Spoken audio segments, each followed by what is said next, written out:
Você se sente traído, prejudicado ou enganado por uma pessoa em quem acreditava?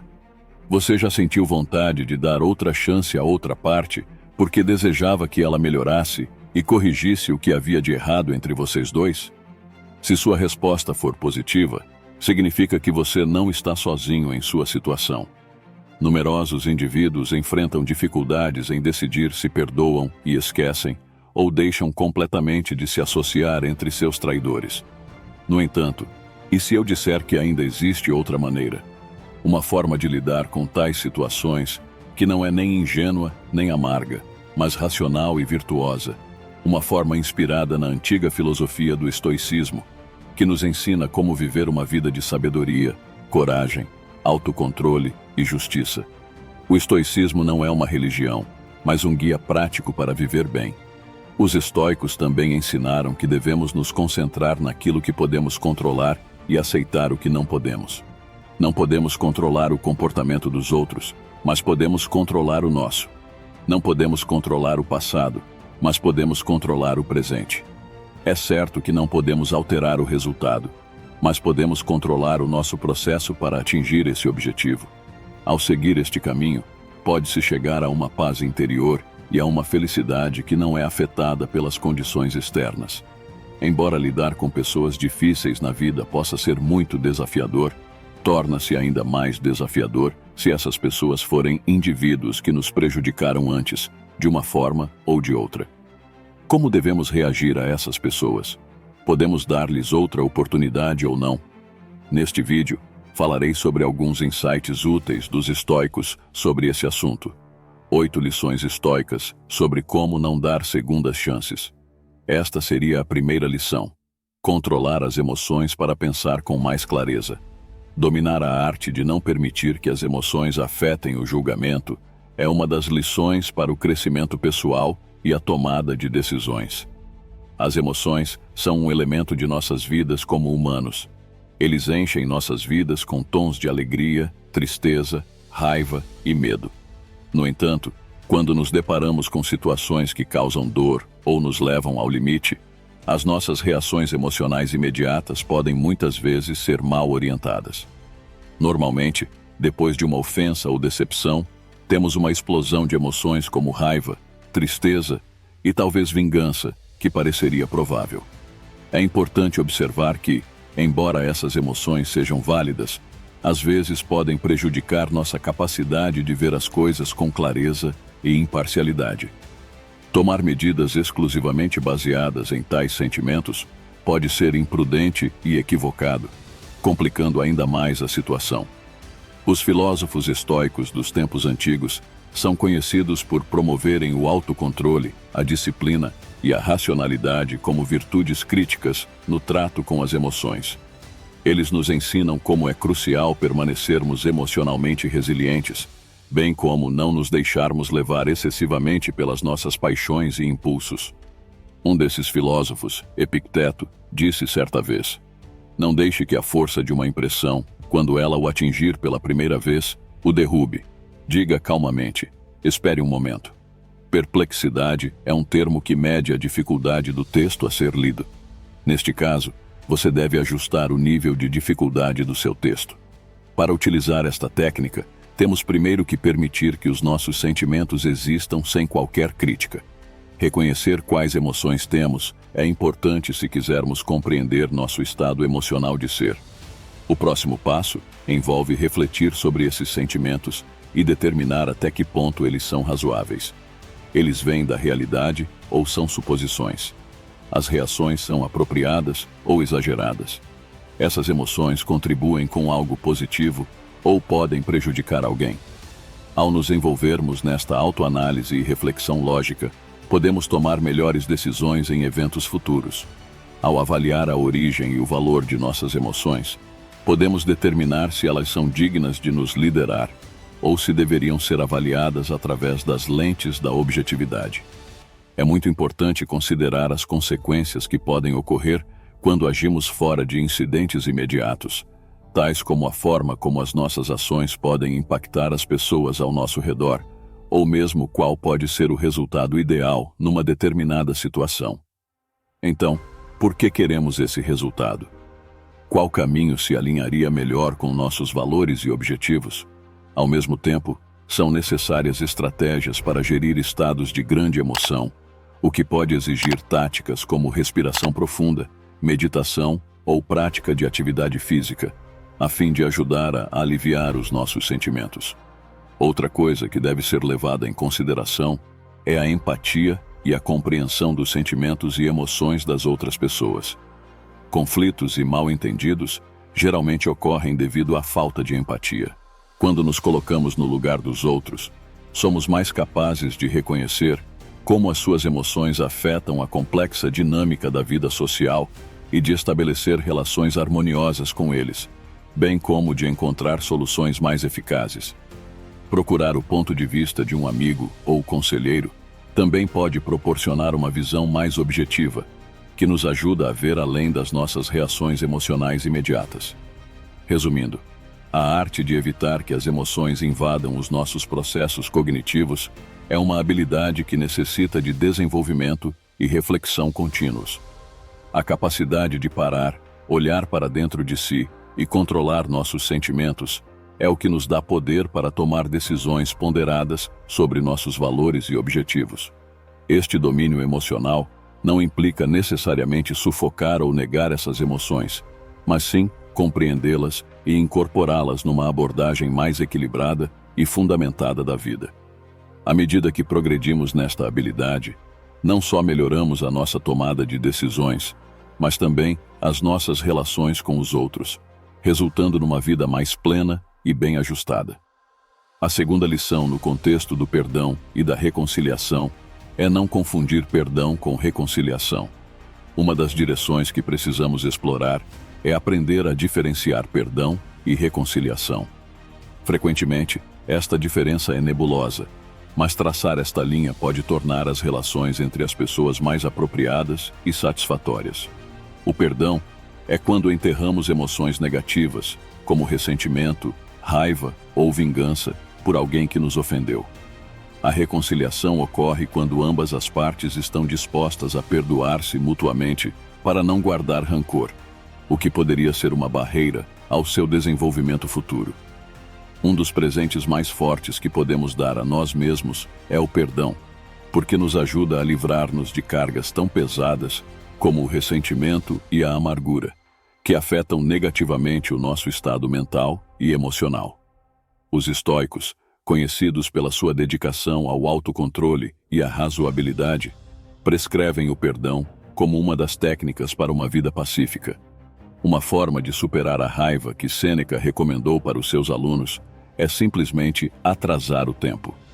Esta sabedoria é expressa na sugestão de que, se recuarmos e deixarmos as nossas emoções acalmarem antes de agirmos ou falarmos, poderemos ter uma mente mais clara e lidar com a situação de forma mais positiva.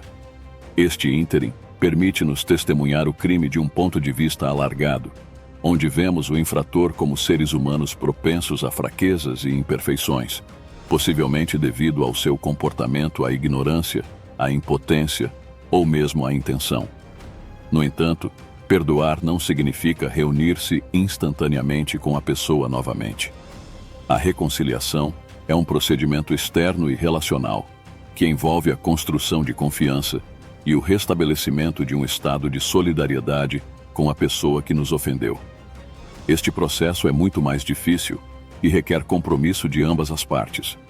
Normalmente exige uma linha aberta de comunicação, respeito mútuo e, muitas vezes, um sincero pedido de desculpas, juntamente com uma promessa de mudança por parte da parte culpada. Deve ser entendido que a reconciliação nem sempre pode ser viável ou recomendada. Em certas situações, a lesão pode ter sido demasiado profunda, ou pior ainda, o agressor pode não sentir remorso ou inclinação para alterar o seu comportamento. Existe também a possibilidade de que sejam uma ameaça à nossa paz ou ultrapassem os nossos limites. Nestas circunstâncias, o restabelecimento da compreensão mútua poderá revelar-se não apenas desnecessário, mas até destrutivo. A reconciliação requer um exame da natureza da transgressão e da dinâmica que sustenta a relação em questão. O dano sofrido é um evento único ou é indicativo de um padrão recorrente? É possível discernir a verdadeira tristeza por parte da pessoa que nos ofendeu e o desejo de fazer as pazes? Deveríamos acreditar que há uma chance de uma mudança positiva no futuro? Estas são perguntas críticas cujas respostas podem ajudar a moldar as nossas decisões. Também é importante estabelecer limites e diretrizes saudáveis que definem a reconciliação. A reconciliação não é o ato de retomar a normalidade ou agir como se a ofensa nunca tivesse acontecido. Muitas vezes envolve obter novos insights, fazer novos acordos e, frequentemente, estabelecer novos limites para respeito e segurança mútuos. Além da autoanálise, obter opiniões de pessoas em quem podemos confiar, como bons amigos, familiares ou profissionais, forneceria perspectivas e orientações perspicazes nesta jornada. Além disso, prestar atenção à nossa intuição ou para os nossos sentimentos pessoais também não deve ser ignorado. Talvez se a ideia de reconciliação trouxer mais ansiedade e desconforto do que paz, talvez não seja o caminho certo. Em última análise, perdoar ou procurar a reconciliação é uma questão de escolha pessoal e depende das circunstâncias e valores individuais. É importante abordarmos essas escolhas com autocompaixão e compreensão à medida que aprendemos a perdoar a nós mesmos. Podemos libertar-nos das garras da raiva e do ressentimento, mas também precisamos de manter a nossa saúde emocional, considerando a reconciliação com sabedoria. Assim, manteríamos relacionamentos saudáveis e cheios de respeito. Para passar para a terceira lição, você deve manter seus valores elevados e não deixá-los escapar de sua vista. Uma das coisas a aprender, se você deseja viver uma vida caracterizada pela integridade e realização, é comprometer-se sem vacilar em não decepcionar seus princípios ou valores. Os estoicos, que apreciam viver de acordo com a natureza e com o verdadeiro eu do indivíduo, que acreditam ser racional e social, destacaram a importância de possuir as virtudes, nomeadamente sabedoria, coragem, autocontrole e justiça. Eles mantiveram a crença de que deveríamos respeitar uns entre os outros, com bondade, equidade e magnanimidade. Esses bons valores não são apenas ideais elevados, mas também a base de uma personalidade que nos faria conviver bem com as pessoas e ter sucesso nos nossos relacionamentos, especialmente com aqueles que nos prejudicaram. Geralmente é quando eles se afastam dos outros ou adotam padrões baixos por medo de desentendimentos ou para evitar discussões. E há inúmeras maneiras de isso acontecer, justificando as ações prejudiciais de alguém, defendendo-o dando desculpas em seu nome, não reconhecendo as suas fraquezas, apoiando os seus hábitos destrutivos, negligenciando as nossas próprias necessidades, ou mesmo traindo-nos a nós mesmos. Pequenas ações, embora pareçam insignificantes no curto prazo, podem fazer uma enorme diferença para a nossa integridade e sentido de autoestima. Os estoicos não aconselhavam tais compromissos. Marco Aurélio, o imperador e filósofo estoico, aconselha: nunca considere algo tão vantajoso para você que o fará quebrar sua palavra ou perder seu respeito próprio. Esta orientação poderosa é um lembrete da inutilidade dos ganhos externos ou das conveniências temporárias quando olhamos para a nossa bússola moral e autoestima. Comprometer nossos valores leva não apenas à perda do respeito próprio, mas também destrói nosso caráter e nossa paz interior. Quando confrontados com pessoas que têm opiniões opostas ou circunstâncias difíceis, assimilar os nossos valores e medidas pode revelar-se mais difícil. Exige uma compreensão genuína e profunda daquilo em que acreditamos e uma dedicação definitiva à proteção consistente desses princípios, apesar das dificuldades inflexíveis que surgem no nosso caminho. Talvez possa significar recusar comprometer a sua integridade, falar abertamente contra a injustiça ou fazer escolhas difíceis que o aproximem das suas ideologias centrais. O reconhecimento de que não é possível que os padrões sobrevivam sem flexibilidade não significa viver de acordo com princípios rígidos. Requer um equilíbrio delicado onde sejamos fortes em nossas crenças e, ainda assim, dispostos a ter empatia e compreender. precisamos saber quando ceder em questões menores e quando permanecer firmes em nossos valores principais. Essa habilidade é vital para o sucesso social e boas relações interpessoais, porque muitas vezes as ações dos outros não atendem às suas expectativas. Além disso, agir de acordo com os nossos valores e padrões pode, por vezes, exigir determinação e força. Isso pode implicar ir contra a corrente, enfrentar críticas ou sentir-se isolado. No entanto, o tipo de força central e de respeito próprio que emana de uma existência onde somos genuínos e reais, bem como aderentes para os nossos princípios, é muito mais valioso do que quaisquer inconvenientes passageiros experimentados na nossa jornada. Para garantir que permanecemos fiéis diante de nossos valores, é importante nos envolvermos na autorreflexão, olhando para trás, para o que fizemos e para as decisões que tomamos em relação para os nossos princípios, permitir-nos a seguir esses princípios. Obter respostas de pessoas que compartilham valores semelhantes pode fornecer informações valiosas e nos manter no caminho certo. Além disso, é crucial criar um sistema de apoio que contribua para encorajar os nossos valores.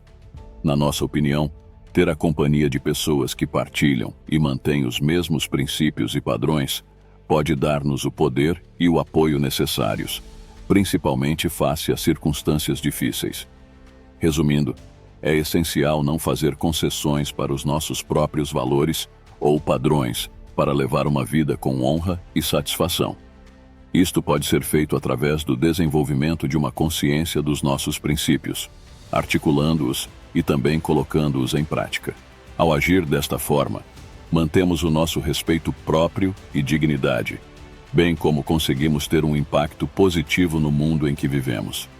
Ao enfrentarmos os desafios que a vida apresenta, nunca devemos esquecer que o verdadeiro sucesso e a verdadeira felicidade não vêm de vitórias externas, mas baseiam-se em permanecer fiéis diante os nossos princípios e crenças interiores. Outra lição que aprendi é que você não deve esperar que outras pessoas mudem. É da natureza humana permanecer como está. Aprendemos com a quinta lição uma atitude sensata e prática perante a vida e as relações interpessoais de que não devemos contar com a mudança de ninguém. O tema dos estoicos, centrado na racionalidade e na aceitação da realidade, é o reconhecimento das personalidades individuais e situações como elas são, não baseadas em expectativas e resultados desejados. Esta característica fundamental serve de base para a saúde psicológica, juntamente com a estabilidade emocional, e permite a criação de fortes laços positivos com as pessoas. Um elemento central do estoicismo que todo seguidor deve adotar é abraçar a realidade, com verrugas e tudo. A citação acima representa uma perspectiva humanística na compreensão dos seres humanos pelo que eles são e não pelo que pensamos que deveriam ser. Esperar que os outros mudem o seu comportamento ou modo de pensar para se adequarem pelos nossos próprios padrões é uma expectativa fadada a ser frustrada. Os humanos geralmente vivem de acordo com seus padrões e princípios estabelecidos. Os estoicos também ensinaram que tentar mudar as pessoas é um esforço infrutífero. Quando respeitamos o livre-arbítrio do outro e suas escolhas de vida, mesmo que discordemos delas, esta é uma consciência importante a se desenvolver entre nós. Além disso, os estoicos enfatizaram que a nossa influência sobre os outros e os resultados das nossas ações são limitados. A extensão do nosso controle se estende apenas sobre nós mesmos e não sobre os outros. É por esta razão que, ao decidirmos dar uma segunda oportunidade a alguém, não devemos ter em mente que essa pessoa será mudada. Caso decidamos nos engajar novamente na esperança de resultados diferentes ou de um caráter reformado, é provável que isso acabe em mais decepção. Por outro lado, a decisão deve depender de aceitarmos a pessoa com os seus próprios defeitos, considerando qualquer mudança como um bônus adicional e não como um resultado definitivo. Também é crucial separar e diferenciar as coisas que estão dentro da capacidade de uma pessoa daquelas que são partes essenciais e intrínsecas do seu caráter ou valores. Sem dúvida, as pessoas podem mudar alguns comportamentos ou hábitos. No entanto, as características da personalidade e as crenças fundamentais tendem a permanecer relativamente estáveis ao longo do tempo. Compreender esta distinção ajuda a estabelecer expectativas justas nas nossas conexões. Além disso, perceber que as pessoas evoluem ao seu próprio ritmo e de acordo com as suas condições também pode ser igualmente importante. As mudanças originadas de dentro têm maior probabilidade de serem autênticas e duradouras. Às vezes, as mudanças feitas em conformidade com a vontade de outra pessoa ou como resultado de coerção muitas vezes acabam sendo superficiais e de curta duração. Ao trabalhar com outras pessoas, é sempre aconselhável concentrar-se naquilo que você pode controlar. As respostas e escolhas que você faz, bem como os limites que acompanham tais decisões. Estabelecer limites e compartilhar abertamente nossas expectativas contribui para relacionamentos mais saudáveis, baseados na transparência e no respeito. Desta forma, somos capazes de interagir genuinamente com outras pessoas, sem comprometer a nossa saúde e felicidade pessoal. Outra razão pela qual devemos estar prontos para reavaliar e reajustar os nossos relacionamentos de acordo com a verdade é que isso mostra o crescimento emocional e a sabedoria da vida. Pode ser que, em certas situações, a melhor opção seja cortar o contato ou encerrar o relacionamento, se tal conexão afetar negativamente o nosso bem-estar de forma persistente ou violar convicções pessoais. Assim, não procurar que as pessoas mudem pode ser considerado uma instrução para aprender a aceitar a realidade, respeitar a autonomia do indivíduo e focar na sua esfera de controle. Com base no texto de entrada, aprendemos que quando se trata de relacionamentos, devemos vê-los de forma racional, estar atentos a certas coisas, não ter expectativas muito altas, porque isso nos leva a uma melhor colaboração e a mais paz interior. Se aceitarmos os indivíduos como eles são, em vez de fantasiarmos sobre quem eles deveriam ser em nossas mentes, isso nos permitirá desenvolver conexões mais profundas, sem sentir arrependimentos amargos e tristezas. Capítulo 5. Não tenha medo da rejeição. Expresse sua opinião. A quinta lição, essencial para viver uma vida caracterizada pela integridade e harmonia pessoal, diz respeito à apreciação do significado da recusa. Os estoicos, como proponentes da autossuficiência, da autonomia e de seguir a razão e a mente sem estar sujeito às opiniões dos outros, também valorizavam a modéstia e a moderação. Consideraram que é mais importante estar satisfeito com o que temos do que sempre desejar o que não temos. Recusar a proposta de conceder uma segunda oportunidade a alguém pode ser difícil para a maioria de nós. Neste caso, a hesitação pode ser motivada por vários tipos de medos, seja o medo de perder o indivíduo ou a ligação, o medo de ser deixado sozinho e desconsiderado, ou, finalmente, o medo de perder algo realmente bom. Um dos medos que temos é o medo de sermos vistos como indelicados, cruéis ou implacáveis. Tais medos são muitas vezes tão fortes que moldam o nosso mecanismo de tomada de decisão, afastando-nos das coisas reais que sabemos que são boas para nós. O estoicismo vai em frente e nos implora que enfrentemos esses medos de frente e não nos afastemos deles, pois, uma vez que cedermos a eles, eles só se tornarão problemas maiores do que o que eles já são. Por exemplo, Epicteto, um grande filósofo estoico, ensina que nunca é a coisa em si que é o problema, mas o nosso julgamento sobre ela.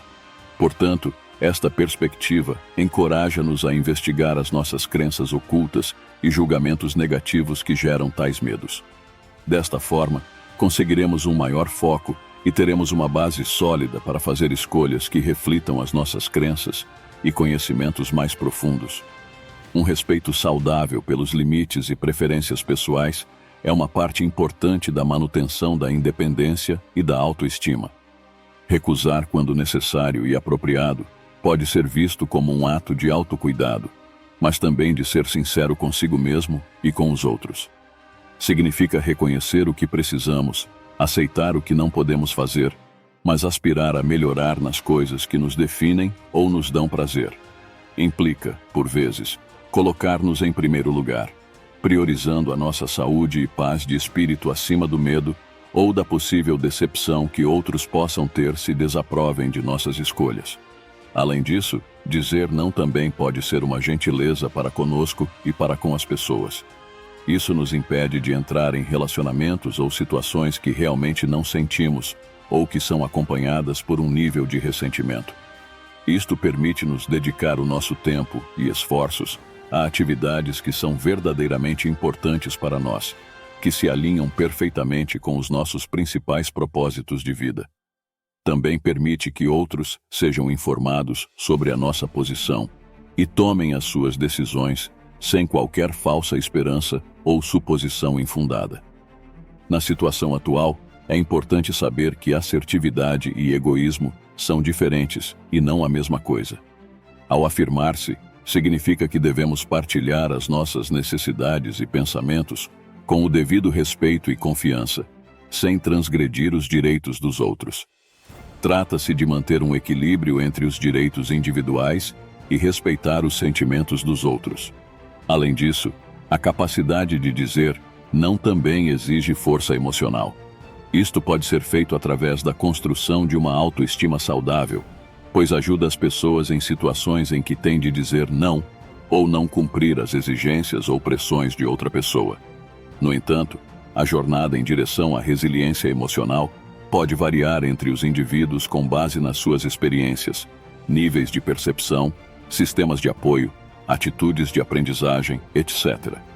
O progresso no desenvolvimento desta resiliência pode ser de natureza bastante gradual, em que um indivíduo pode contemplar as suas ações, obter aprendizagens com base em experiências, buscar orientação de mentores ou conselheiros, etc. Outro conjunto de habilidades que se mostra bastante benéfico são as habilidades de comunicação claras. Rejeitar o pedido de alguém pode ser feito de forma simples e empática para evitar qualquer má interpretação e construir relacionamentos baseados na compreensão. O ponto principal aqui não é ser direto, mas expressar seus sentimentos e pensamentos sem feri-los. Basta dizer que você não gosta ou não quer fazer isso com uma explicação específica para não prejudicar os sentimentos de alguém.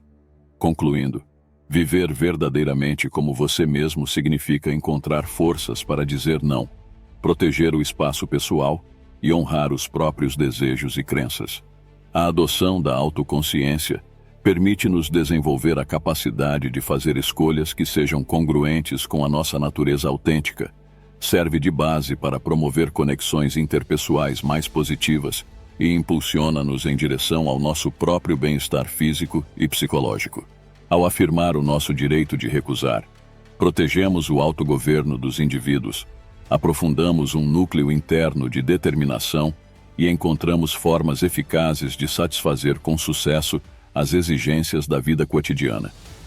Lição número 6. Não esqueça as lições do passado. A sexta lição está relacionada ao estoicismo e ressalta a ideia de que o passado não deve ser perdido. A este respeito, a história foi vista pelos estoicos como uma boa professora que tem muito a dizer, não apenas sobre as nossas experiências pessoais, mas também sobre as experiências da humanidade como um todo. Disseram que com o conhecimento da história e dos seus padrões, podemos fazer melhores escolhas no momento presente. Com base no estoicismo, a história tende a mover-se em padrões circulares, onde certos eventos e circunstâncias muitas vezes retornam após algum tempo. O padrão cíclico da história revela que, sem modificar as nossas ações ou pontos de vista, podemos esperar situações semelhantes repetidamente.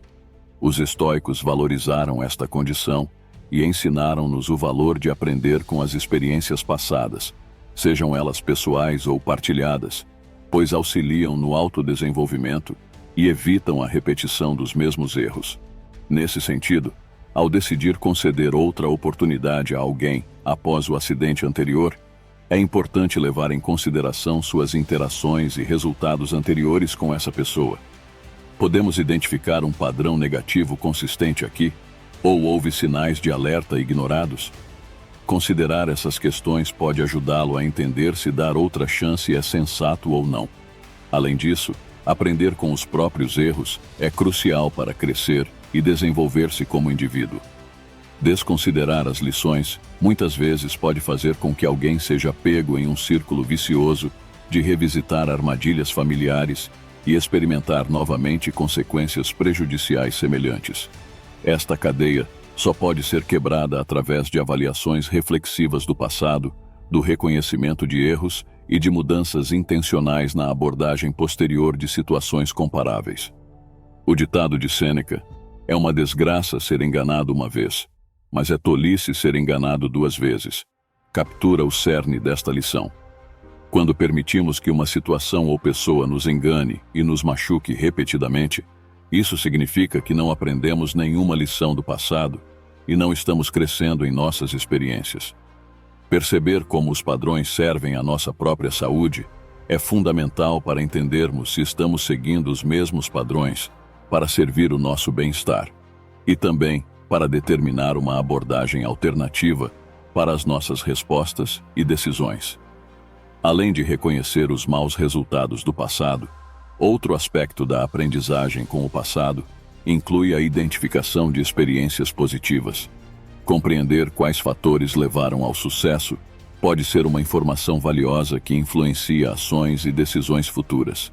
Essa sabedoria não apenas afeta nosso próximo passo, mas também ajuda a criar relacionamentos mais pacíficos e bem-sucedidos.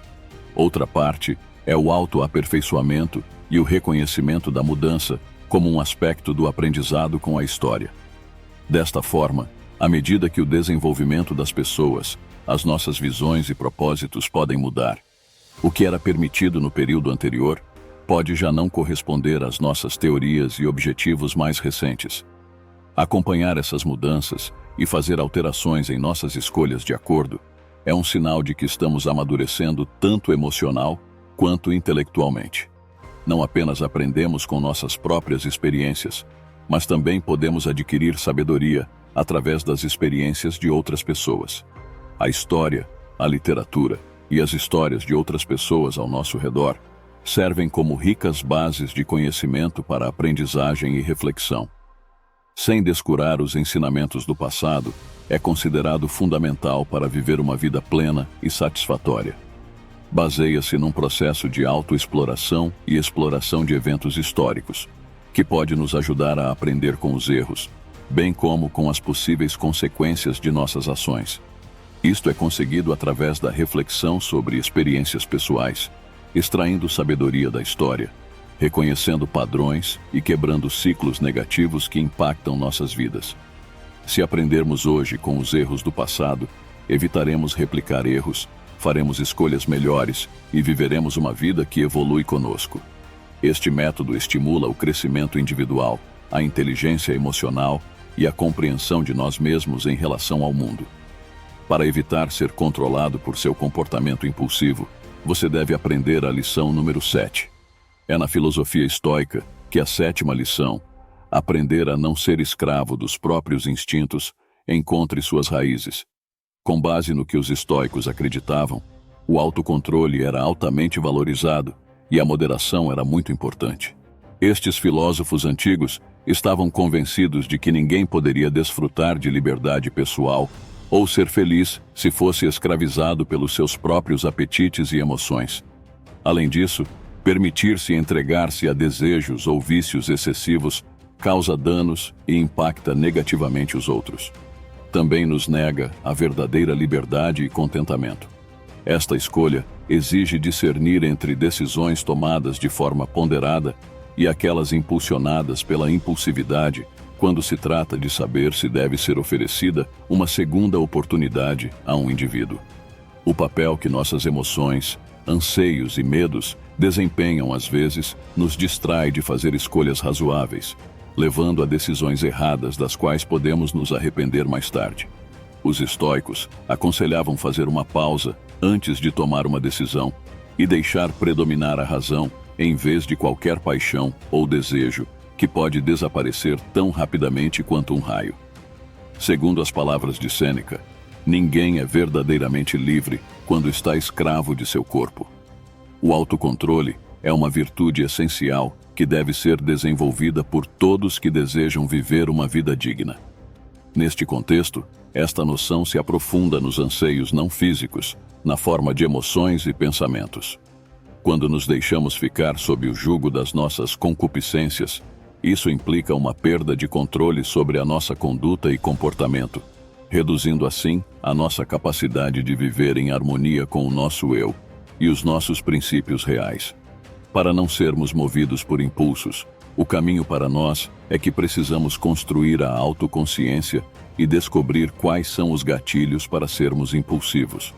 Este processo implica a identificação de padrões recorrentes no nosso sistema de resposta, bem como medidas para a reparação.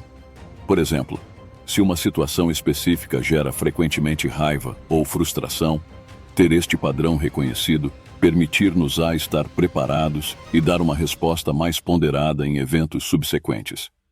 O segundo passo importante para dominar os nossos impulsos é a autodisciplina, o que significa não suprimir as nossas emoções ou desejos, mas reconhecê-los e sermos capazes de fazer escolhas conscientes sobre como os expressamos e agimos de acordo com eles.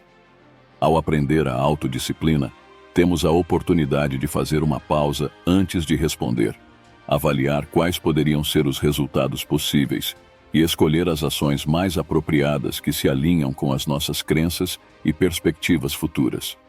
Além disso, desenvolver o hábito de analisar as próprias inclinações é crucial para obter controle sobre os próprios instintos. Reservar um tempo para considerar profundamente nossas ações, decisões e suas consequências pode melhorar nossa compreensão de nós mesmos e de nossas motivações. A prática da reflexão pode servir como uma ferramenta eficaz para a autoconsciência e para fazer melhores escolhas. Um ponto de vista adicional é que, além do conceito budista de desenvolver a virtude, os estoicos também enfatizaram a importância de viver a vida de acordo com os nossos próprios valores e princípios, bem como de estarmos conscientes daquilo em que acreditamos e do que é mais importante. Assim, podemos direcionar nossas decisões, como se devemos ou não confiar novamente em alguém, na direção certa e com uma perspectiva melhor. Pode-se, portanto, concluir que a resiliência emocional também é essencial para deixar de ser escravo dos próprios impulsos. A aquisição desta habilidade baseia-se na nossa capacidade de controlar as nossas emoções difíceis, em vez de deixá-las guiar o que fazemos. Este tipo de trabalho ajuda-nos a encontrar um equilíbrio saudável entre sentirmos-nos desafiados e sentirmos-nos apoiados, o que nos permite agir de acordo com os nossos próprios valores e objetivos. Por último, a incorporação na vida diária de práticas que incentivam a atenção plena e a presença pode impactar significativamente a capacidade de regular a impulsividade. Estratégias como meditação, exercícios de respiração profunda ou observação atenta aumentam a autoconsciência, aumentando a percepção de pensamentos e emoções. No mesmo sentido, com base na atenção plena que nos mantém honestos conosco próprios, também somos capazes de identificar o início de reações impulsivas e dar espaço para uma resposta mais fundamentada e lógica.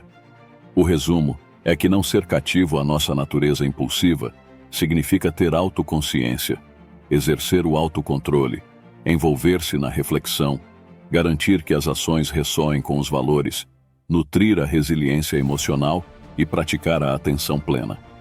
Esses rituais nos conferem a capacidade de tomar decisões desprovidas de emoções ou fantasias passageiras, mas movidas pela razão e pela sabedoria. Depois de superarmos nossos impulsos e ganharmos controle sobre nossas vidas, alcançamos a liberdade genuína e a possibilidade de realizar nosso verdadeiro eu com todos os seus princípios fundamentais. Cuidado com a lição 8. Não espere que nada caia em seu colo e acredite que você mereceu por padrão. A lição número 8 é que nunca se deve aceitar nada como dado sem a devida evidência e justificação. Um dos métodos que adotaram foi a visualização negativa, onde imaginavam perder algo ou alguém para valorizá-lo mais, apreciá-lo mais e também para estarem preparados para tal situação, caso ela ocorresse em suas vidas. Não é porque quisessem ser pessimistas, mas praticaram isso para serem verdadeiramente realistas. Nada é permanente neste mundo, e a sorte pode mudar a qualquer momento. Eles também compreenderam que, ao evocar o pior resultado possível, isso diluiria o medo e a ansiedade, ao mesmo tempo que aumentaria a gratidão e a alegria. Assim, seria errado permitirmos segundas oportunidades a pessoas que foram tidas como certas ou que não receberam muito valor. Não devemos presumir que elas permanecerão para sempre conosco ou que continuarão a perdoar nossos erros. Além disso, devemos sempre atendê-los e tratá-los bem, e nunca ignorá-los ou tirar vantagem deles, porque nos sentimos confortáveis e confiantes na sua presença. Nas palavras de Marco Aurélio, não finja ter uma vida de 10.000 anos. A morte está esperando e te leva enquanto você respira. Deveríamos ser bons. Não devemos desperdiçar nosso tempo ou nossas vidas. Devemos nos esforçar para ser virtuosos e contribuir positivamente para a sociedade enquanto ainda podemos. A lição 9 é sobre lembrar o nosso lugar no mundo. De acordo com o estoicismo, existe uma estrutura universal da natureza, onde cada parte está conectada e apoiada pela razão divina e pela providência. Disse que a todos os indivíduos são atribuídos determinados papéis dentro deste sistema cósmico, e é seu dever cumpri-los de acordo com as suas características e capacidades. Os estoicos chamavam a função moral desse papel de nossa prohairesis e diziam que era também nossa escolha racional. Disseram-nos para encontrarmos a nossa própria prohairesis, para aceitá-la e vivermos de acordo com esta razão ou logos universais. Além disso, insistiram no fato de que deveríamos beneficiar a sociedade em geral e trabalhar em conjunto com outras pessoas como cidadãos globais. Portanto, se abandonarmos a nossa responsabilidade perante a humanidade ou se desconsideramos a nossa obrigação, não faz sentido dar outra oportunidade para os outros. Por outro lado, não devemos ir contra a nossa natureza ou a nossa faculdade de raciocínio. Não devemos ser subversivos em relação à ordem ou para logotipos. O egoísmo e o isolamento, segundo Epicteto, também se qualificariam como uma dessas formas de comportamento não natural. O que é que aqueles que praticam a filosofia pretendem alcançar principalmente? Como é impossível começar a aprender o que acredita saber, não devemos ser orgulhosos e inábeis. Devemos dominar a nós mesmos e viver o papel humano completo. Resumindo, o estoicismo nos oferece uma boa maneira de lidar com pessoas difíceis, especialmente quando alguém foi magoado por elas. Isso poderia ser feito por meio de 9 lições apresentadas neste ensaio. Ao fazê-lo, somos ensinados a não dar outra oportunidade às pessoas se elas não a merecerem, ou se tal ação não beneficiar nem a elas, nem a nós. Saber agir à luz da razão, com virtude e honra, estar atento à nossa esfera de controle e aceitar as coisas fora dela também é aprender. Se você gostou ou achou útil ou interessante, clique no botão curtir abaixo, comente no vídeo, compartilhe com outras pessoas e inscreva-se no meu canal para obter mais conteúdo estoico. Obrigado por assistir e nunca se esqueça que o mais importante na vida é o seu caráter.